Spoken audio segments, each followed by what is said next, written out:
Денеска и официјално градот Скопје започнува со имплементација на големата еколошка акција која што ја спроведуваме заедно со владата на Република Северна Македонија како дел од проектот за замена на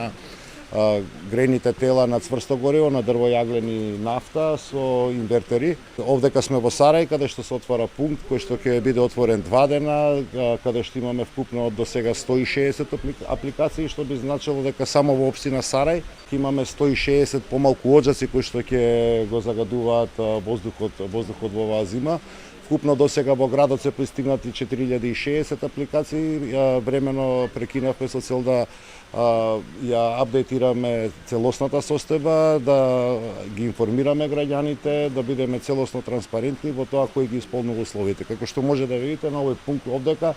се предаваат старите печки, се дава една нотарска изјава во делот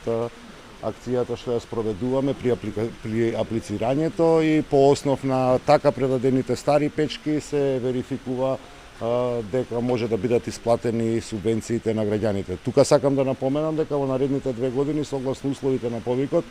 Комисијата на град Скопје, меѓутоа и на државно ниво, може да врши инспектирање на луѓето кои што ги примиле субвенциите, за да се види дали на вистина ги користат инверторите или се обиделе да направат, условно да кажам, некаква измама и тоа ќе повлече како последица да и градот, меѓутоа и државата поведат постапки за враќање на средствата кои што се исплатени за субвенции со цел да не дојде до изигрување на ваквата позиција. Овде во Сарај исто така со градоначалникот Беџети сериозно промовираме и акцијата за против палење на стрништа, бидејќи станува збор за земјоделски дел од градот, со цел да ги помогнеме скопските земјоделци да ја загубат навиката за да го палат стрништето, ама и да добијат и ѓубриво како субвенција за предадениот материјал. Јас искрено се надевам дека во брзо време, за некаде 10 дена од кога ќе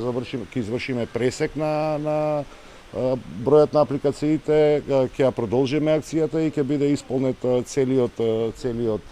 фонд кој е предвиден. Тоа се некаде околу 5400 апликации, што би значело 5400 оджаци помалку во функција на аерозагадувањето. Борбата против аерозагадувањето мора да биде сестрана и институционална, меѓутоа и граѓанска. Секој од нас треба да го даде својот придонес пред се за сопственото, а потоа и за нашето заедничко здравје. Благодарам.